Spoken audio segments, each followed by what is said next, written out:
إن الحمد لله نحمده ونستعينه ونستغفره ونعوذ بالله من شرور أنفسنا ومن سيئات أعمالنا.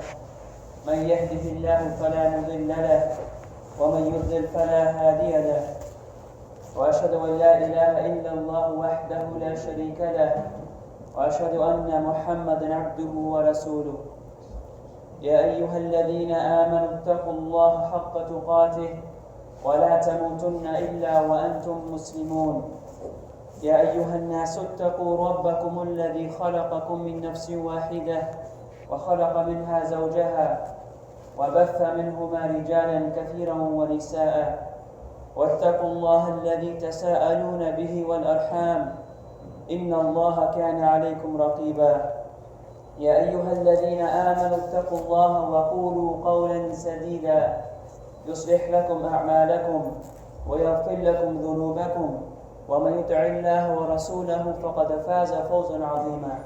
أما بعد، فإن أصدق الحديث كتاب الله وخير الهدي هدي محمد صلى الله عليه وسلم وشر الأمور محدثاتها وكل محدثة بدعة وكل بدعة ضلالة. أما بعد.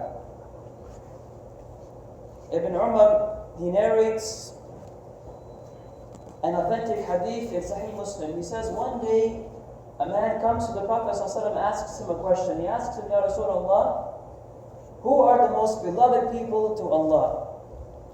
Who are the people that Allah loves the most more than anybody else? And what are the most beloved actions, or what is the most beloved action to Allah subhanahu wa ta'ala? And I want to pause for a second here and reflect for a moment. Each one of us, if you were asked this question today, what would your answer be? What do you think? Or who do you think are the most beloved people to Allah? What is the most beloved action to Allah? You might think it is somebody who prays continuously and a lot, who fasts extra throughout the year, who remembers Allah a lot, who gives charity a lot. We think of traditional acts of worship, but listen to the answer of the Prophet ﷺ. Listen to his beautiful answer. He says, أَحَبُّ النَّاسِ إِلَى اللَّهِ أَنْفَعُهُمْ لِلنَّاسِ.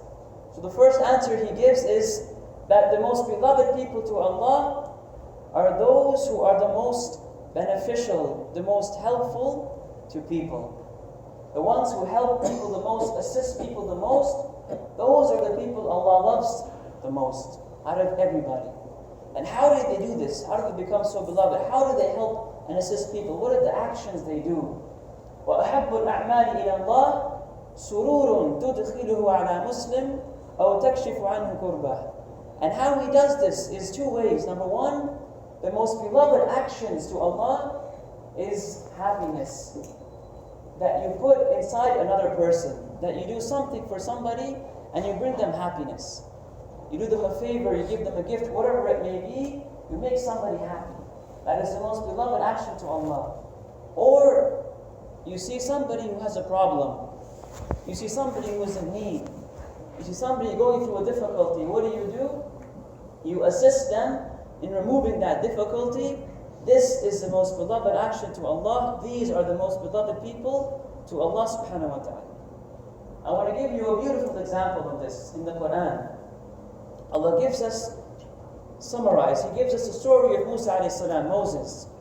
And before he became a prophet, before Musa was a prophet, he was in Egypt, and he was trying to break up a fight between two people. And what happened? He accidentally kills one of them. He pushes or hits one of them hard, and that man passes away, he dies. So unintentionally he kills a person. Pharaoh hears of this in Egypt, and he brings the people to find Musa and to kill him.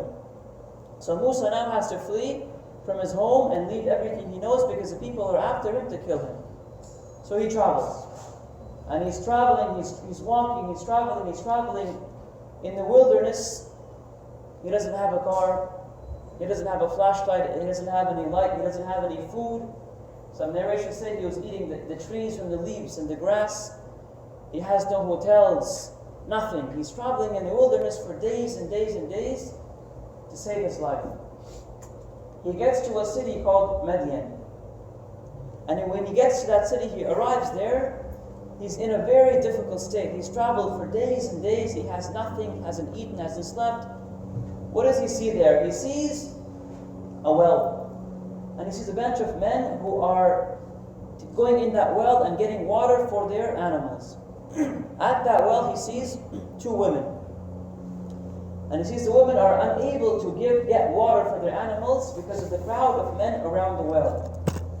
So what does he do? Think about this for a second. Think of the state he is in. He is in need of help himself. He is in a very difficult situation himself. But what does he do? He sees somebody else in needs. He puts their needs above his. Before asking anybody, can you help me? I'm traveling, I'm new here. He goes straight to those two women. He says, what is your problem? What is your issue? They say, we cannot feed our animals this water until all the men finish. وَأَبُونَا شَيْخٌ كَبِيرٌ. And our father is an old man, nor can our father help us. فَسَقَالَهُمَا. So right away Musa, he goes to the rush of men, and he takes their vessels and he brings for them water for their animals. He helps them in need. What next? ثُمَّ تَوَلَّ إِلَى الظِّلِّ. He goes back to a tree, sits under the shade, and he makes a beautiful dua. Listen to this dua. He makes a beautiful supplication, one of the most beautiful du'as in the Quran. He says, رَبِّ إِنِّي لِمَا أَنزَلْتَ إِلَيَّ مِنْ خَيْرٍ فَقِيرٍ. He says, oh Allah, my Lord, I am in need. Whatever good you can send down upon me right now, I am poor, I am needy, I have nothing. So I am in need of anything you can help me with right now, anything you can send down upon me right now. What do we learn from this? That Musa himself was in a situation of need. He put somebody's need in front of his. Today, every one of us has problems. Every one of us has needs that we have to fulfill. And what's our attitude? This is reality. We think, let me take care of myself first, and then I'll help my brother, then I'll help my sister, then I'll help this person on the street. Let me take care of my needs first. But Allah is teaching us that one of the best ways to solve your problems is what? Is forget about yourself for 1 second. Forget about yourself and do not be selfish for a second. And think of somebody else. Go out of your way. Try to help somebody. Either bring them happiness or remove a difficulty from them. This is the way to solve your own problems as well. Because as soon as Musa does this, what happens next? One of the women comes back and she says, my father is calling you to reward you for what you did. And we know the rest of the story. Musa finds a home. He finds a wife, a family, and he becomes a prophet. This was a spark to everything. This was a spark to it all. And one more beautiful example I want to give you of the same mentality. Of this mentality we have lost today, of being selfless and giving other people precedence over ourselves. Worrying about the feelings of other people. This narration is authentic. There are many variations of this narration. Listen closely. In the mosque of the Prophet ﷺ, he used to give khutbah as I'm standing today, but they wouldn't have this structure. So he would have a tree that the Prophet ﷺ used to stand and lay or lean against that tree, and he used to give the Friday khutbah against that tree. So he used to sit on it in between and stand on that tree trunk. It was a trunk. For many days in the beginning, this is how he used to give his khutbah. Until some time, some of the companions from the Ansar, they said, O Prophet of Allah, let us build for you a mimbar. So like a structure as you see right now, let us build this for you so you could have steps, go on top of it, stand on it properly and give a khutbah like that. So he agreed. So the day comes, a Friday comes that they bring the mimbar of the structure in the mosque, and it is time for him to use it. So he leaves that tree trunk that he used to be on. He leaves that tree trunk, he goes to his mimbar, and as he's walking away and leaving it, the narrations, the companions say they heard in the mosque. They heard the crying of something groaning and crying, as if a little boy was crying. And they all looked around the mosque to see where this noise, where this weeping, this wailing was coming from. And many narrations say that all the companions, many of them, they heard this. It was coming from that tree trunk. It was coming from that tree. Because the Prophet ﷺ, look at the love he had and look at the people or the things that loved him. That when he was leaving that structure, it would miss him. He knew he would not return to him. They heard from that tree, weeping and crying. A miracle in the mosque of the Prophet ﷺ. What happened next? Prophet ﷺ left everything and he went back to that tree trunk. And he went and he embraced it. He embraced it because he worried about the feelings of that trunk, of that tree. He did not want it to weep and be in that state. And listen to the statement he says next. He said, if I had not done that, if I had not gone back to it and embraced it, لَمَا زَادَ هَكَذَا إِلَى يَوْمِ الْقِيَامَةِ حُزْنًا عَلَى رَسُولِ اللَّهِ صَلَّى اللَّهُ عَلَيْهِ وَسَلَّمَ. If I had not gone back to embrace that tree trunk, it would have been in that same way, weeping in sadness and depression until the day of judgment. Why? Because the Prophet ﷺ left him. So he went back to console that trunk. What about us today? How many people have we hurt, knowingly or unknowingly? The question for us is, what are we doing to bring happiness? What are we doing physically in our lives to help somebody else, to bring happiness to another person, to remove a harm from another person? أقول قولي هذا وأستغفر الله لي ولكم فاستغفروه إنه هو الغفور الرحيم.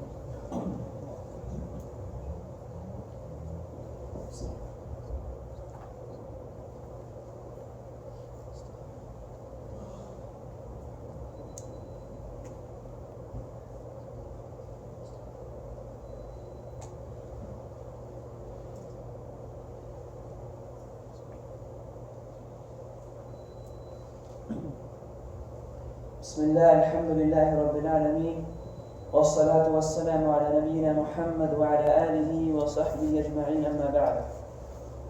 Ibn Kathir narrates in his tafsir that one day one of the companions of the Prophet ﷺ, Abdullah ibn Rawaha, he enters his house, and as he enters his house to his wife and his family, he's weeping, he's crying uncontrollably, and he's weeping and crying, tears are flowing from his eyes.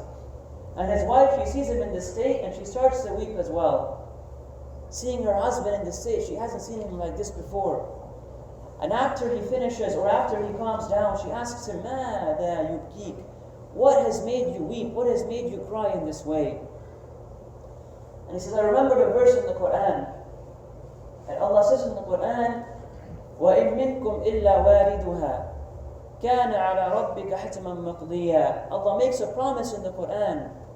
And he remembers this verse and he starts to weep. What is this verse? He says, Allah promises in the Quran that there will come a day on the day of judgment that every single one of you, every single person alive or dead, every single person who was created will have to cross over a bridge. Cross over a bridge. This bridge is over the fire of Jahannam, the fire of hell. And this bridge is being described to be thinner than a strand of hair, sharper than a sword or a knife. And every single one of us will have to cross this to get to Jannah, to get to paradise on the other side. And he says, I remember this verse in the Quran. I remember Allah promised us that we will have to pass it. But He didn't tell us if we will make it or not. So I fear for that day. I'm concerned about that day, about crossing over that bridge and that moment. Think about our situation today. When is the last time? When is the last time we honestly had a concern that was related not to our selfish needs but to our state on that day? When is the last time we were concerned about that moment that every single one of us is promised we will cross over that bridge? Well, it is something we should be concerned about, but it's also something we should be hopeful about, because there's a beautiful narration. In fact, the same hadith we started with, it goes on in the narration, and it talks about that bridge, and talks about crossing over that bridge. And it gives us a beautiful solution, it gives us a hope in how we can make it across, the answer, the solution to how we should be. And the Prophet ﷺ says, وَمَنْ مَشَى مَا أَخِيهِ فِي حَاجَةٍ حَتَّى أَثْبَتَ هَذَهُ أَثْبَتَ اللَّهُ عَزَّ وَجَلَّ قَدَمَهُ عَلَى الصِّرَاطِ يَوْمَ تَزِلُّ فِيهِ الْأَقْدَامِ. And whoever walks with his brother or walks with a person, a fellow human being, and helps him in a time of need, and brings happiness to him, assists him, helps him with something he needs help with, what happens? Until he makes that affair of his stable. Like somebody has a problem, and you have to help them with that problem until the problem is solved. You stay with them. You stabilize that person. What happens? He says Allah will stabilize that person's feet on that sirat, on that bridge, on the day of judgment when they have to cross. The day when everybody's feet are shaking in fear, the person's foot or feet which will be strong and stabilized is the person who what? Who brought stability to another person in this world. A beautiful answer for us, a hope for us. The virtues of this go even further. He continues our narration. Listen to this. He says, وَأَنْ أَمْشِي مَعَ أَخِي فِي حَاجَةٍ أَحَبُّ إِلَيَّ مِنْ أَنْ أَعْتَكِفَ فِي هَذَا الْمَسْجِدِ شَهْرًا. He says, for me to help somebody in need, to bring happiness, to help this person in need, is more beloved to me than to spend 1 month, secluded in the mosque in Medina, in the Prophet's mosque in Medina. We know that that mosque is sacred, that just one prayer in that mosque is equal to 1,000 prayers elsewhere. He says, no. For me to help somebody with something they need, is more beloved to me than spending 1 month in that mosque. All the prayers you have in that mosque for a month, all the remembrance of Allah, the Quran you will read, all the benefits in that are outweighed by what? By helping a person in need one single time until he is strong and stabilized. I leave you with a last reminder. Don't think that anything you do is too small to help somebody. Don't think that anything you do will not count towards this hadith. Anything small or large. Listen to this last narration in Sahih Muslim as well. The Prophet ﷺ says, there was a man from the people before you in Bani Israel. His soul was taken. Death came to him. The angels came to take his soul. And as they took his soul, they asked him one question. هَلْ عَمِلْتَ مِنَ الْخَيْرِ شَيْئًا? Have you done anything in your life that is good? Anything.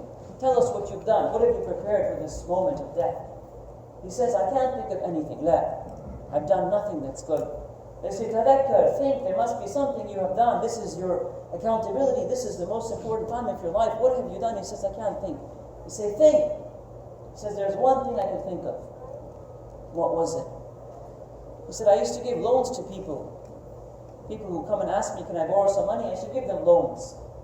And when the time would come to pay back the loan, anybody who needed more time, I'd give them more time. Somebody says, I need a week, I'd give them another week. And anybody at that moment who could not pay the loan back, they say, look, we cannot pay the loan, we have no money, help us. He'd say, I will forgive him from the loan. That's it. So anybody who can't, I would forgive the loan on him. Allah tells the angels, as a result of this, forgive him. Forgive everything this man has ever done. Why? Because of this one action he used to do. What was it? Removing a difficulty from a fellow human being. We ask Allah subhanahu wa ta'ala to make us amongst those who are selfless, who are not selfish, to make us amongst those who help not only ourselves to benefit us and the rest of society as well. ثم صلوا وسلموا على النبي فقال عز وجل إن الله وملائكته يصلون على النبي يا أيها الذين آمنوا صلوا عليه وسلموا تسليما اللهم صل وسلم وبارك على نبينا محمد وعلى آله وصحبه أجمعين اللهم آت نفوسنا تقواها وزكها أنت خير من زكاها أنت وليها ومولاها اللهم يا مقلب القلوب ثبت قلوبنا على دينك اللهم نسألك الجنة وما تقرب إليه من قول وعمل ونعوذ بك من النار وما تقرب إليه من قول وعمل اللهم اغفر للمسلمين والمسلمات والمؤمنين والمؤمنات الأحياء منهم والأموات اللهم اعز الإسلام والمسلمين اللهم اعز الإسلام والمسلمين اللهم اعز الإسلام والمسلمين اللهم انصر المسلمين المستضعفين في كل مكان في مشارق الأرض ومغاربها برحمتك يا أرحم الراحمين اللهم ربنا آتنا في الدنيا حسنة وفي الآخرة حسنة وقنا عذاب النار وصلى الله على نبينا محمد وعلى آله وصحبه أجمعين الحمد لله